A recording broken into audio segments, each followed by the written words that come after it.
Hola, bienvenidos a esta clase visual de nivel universitario. Quien les habla asume hoy el rol de profesor e investigador de taller para guiarnos a través del desafío técnico más exigente en la formación de todo pintor, la representación de la figura humana completa. Vamos a alejarnos diametralmente de la simple copia visual. Nuestro objetivo hoy es diseccionar el cuerpo humano, pero entendiéndolo a través de sus fuerzas tectónicas y de la química pura del pigmento. Así que es momento de preparar los lienzos y las paletas, porque comenzamos. Nuestro mapa de ruta para este análisis es bien directo. 1. Figura completa, estructura y tectónica. 2. Gravedad, plomada y anclajes. 3. Física del pigmento, la carnación. 4. Drapería, arquitectura del ropaje. 5. Casos visuales de los grandes maestros. Y por último, el punto 6, nuestra activación práctica de taller. Sección 1. Figura completa, estructura y tectónica. A ver, cuando nos enfrentamos al lienzo es un error fatal ver el cuerpo humano como un rompecabezas de partes sueltas envueltas en piel, ¿verdad? En el taller, la figura es, sobre todo, un sistema de vectores dinámicos que lucha constantemente contra la gravedad y el espacio. Y nuestra herramienta métrica por excelencia para dominar esta estructura es el canon. Observen aquí el canon clásico heredado de Policleto. Utiliza unas 7 cabezas y media 8 para asegurar una armonía anatómica idealizada. Es perfecto. Pero ¿qué pasa si la obra exige otra intensidad? Si analizamos a maestros manieristas como el Greco o Miguel Ángel, vemos cómo empleaban un canon de 8 y media 9 cabezas. Al estirar las extremidades y achicar la escala del cráneo, lograron dotar a la figura de una monumentalidad bestial y una tensión heroica inconfundible. El canon nunca es una regla aburrida, es una decisión compositiva pura. Pasamos a la sección 2. Gravedad, línea de plomada y puntos óseos. Antes de siquiera mezclar un solo color en la paleta, hay que resolver la física básica. La figura tiene que sostenerse en pie. Todo pintor debe construir su figura partiendo del centro de gravedad, para evitar que el personaje parezca recortado y a punto de caerse hacia adelante.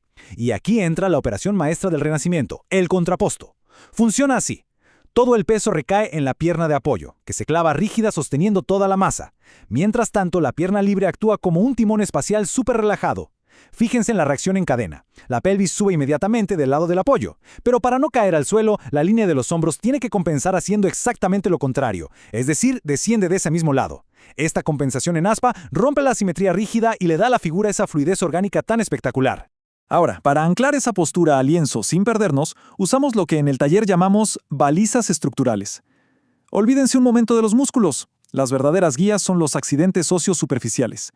Las clavículas, el esternón, las crestas ilíacas, las rótulas, son puntos inamovibles sin importar el peso o la musculatura del modelo que tengamos enfrente. Al usar estos faros óseos y conectarlos con líneas de encaje firmes, bloqueamos el volumen tectónicamente. Es el único secreto para evitar el típico error de pintar un brazo o una pierna que parece dislocada del tronco. Sección 3. Física del pigmento. La carnación. Estructura resuelta. Perfecto. Dejamos atrás el dibujo y nos metemos de lleno en el comportamiento químico del pigmento para lograr crear la ilusión de carne viva. A nivel académico, dividimos el problema en dos. Primero resolvemos el volumen y luego el color. Y esto lo hacemos a través de la grisalla. Empezamos aplicando una imprimatura diluida, pasamos a nuestro encaje lineal y de ahí bloqueamos todas las sombras unificadas de un solo golpe. Recién entonces modelamos los medios tonos usando tierras o el tradicional verdaz italiano. Básicamente, el objetivo es tener un mapa topográfico tridimensional impecablemente resuelto, funcionando a la perfección, antes de colocar una sola gota de color local. Y acá es donde ocurre la magia, porque cuando entra el color hay que entender una realidad física. La piel humana es viva y translúcida. La luz penetra esa epidermis, rebota en la sangre y vuelve al ojo generando un efecto turbio fascinante. ¿Cómo emulamos esto en la tela? Con la técnica del scumble o frotado seco. Consiste en restregar pigmento bien claro, opaco y casi sin medio sobre unas sombras oscuras que ya están totalmente secas. El pigmento claro se agarra a las montañas de la trama de la tela y deja asomar el fondo oscuro a través de los valles. Ópticamente, esto genera unos tonos grisáceos y fríos sumamente naturales, completamente imposibles de mezclar en la paleta. Claro que para que esa carne funcione, la paleta tiene que tener rigor estructural. En las grandes masas musculares del tórax van a reinar los óxidos de hierro, pero a medida que nos alejamos hacia brazos y piernas, la temperatura baja y se enfría. Ahí necesitamos aplicar toques estratégicos de carmín de alizarina en nudillos, codos y rodillas para evidenciar que la sangre está golpeando cerca de la superficie. Y anoten esta regla de oro. Las sombras ambientales sobre la anatomía jamás se pintan con negro puro directo del pomo.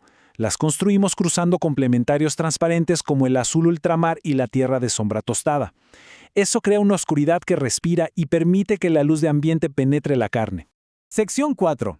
Drapería. Arquitectura del ropaje.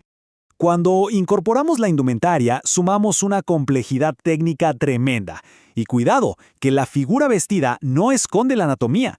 La ropa funciona como una segunda arquitectura dictada al 100% por la física y la gravedad. En el taller aplicamos una regla de oro que es absolutamente innegociable. La tela jamás flota sola en el vacío. Cada caída y cada tensión tiene un origen estrictamente anatómico. En el torso, la tela va a colgar desde los hombros o las clavículas, mientras que en el tren inferior irradia desde las crestas ilíacas o desde una rodilla flexionada. Literalmente, tratamos al ropaje como una prolongación de esa estructura esquelética que definimos al inicio. Y esto ilustra de manera brillante por qué copiar arruguitas al azar es perder el tiempo. Tenemos que clasificar los pliegues en 4 tipologías clarísimas. Si cuelga hacia abajo, es un pliegue de caída libre, bien tubular. Si se tensa fuertemente entre 2 rodillas, genera pliegues de tracción que cruzan el espacio en forma de X. En los codos flexionados aparecen los pliegues de compresión, agrupados como un acordeón denso. Y finalmente, cuando la tela choca contra una silla o el piso, colapsan pliegues de asiento, superponiéndose como pesadas placas geológicas. Ahora, pensar que un pliegue se pinta igual en terciopelo que en seda es una locura. Traducir el peso del material exige estrategias químicas en la paleta. Una lana muy pesada se va a resolver con impasto directo, a veces con espátula, marcando facetas y bordes duros. Una seda ligera nos va a pedir contrastes altísimos, luces súper nítidas al lado de sombras profundas usando veladuras. ¿Y qué pasa con las gasas translúcidas o encajes? Ese es el gran reto. Obliga al pintor a resolver el desnudo entero por debajo, dejar secar la capa por completo y aplicar los brillos de la tela como si fueran glaseadores ópticos ultrafinos. Vamos a la sección 5. Casos visuales. Los grandes maestros. Llegamos a la demostración empírica. Analicemos el debate renacentista por excelencia.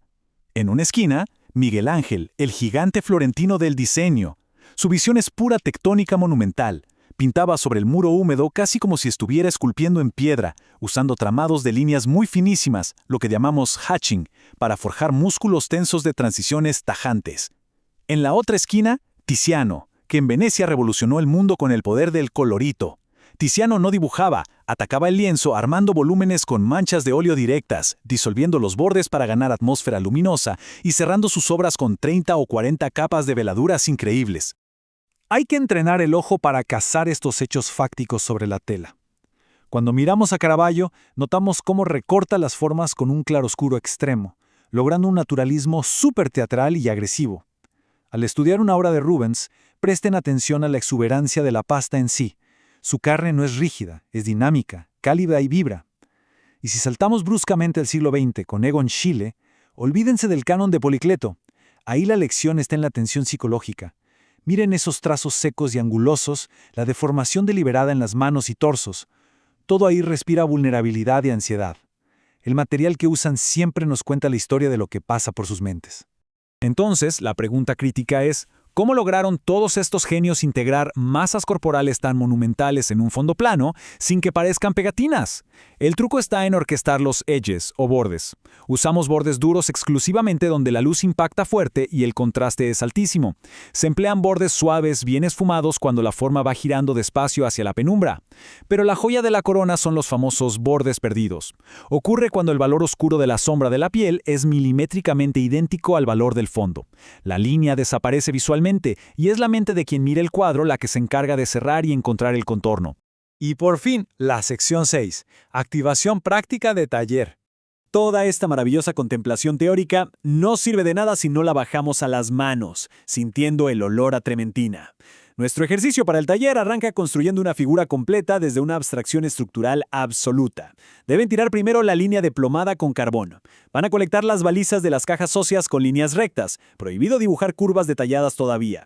Una vez que validen que esa estructura no se cae, avanzan a la fase 2, pintar toda la grisalla al óleo. Acá el control es 100% sobre el valor tonal, las luces y las sombras. Solo cuando ese lienzo funcione como un relieve tridimensional impecable, recién ahí van a introducir el color y a jugar con las temperaturas cálidas y frías.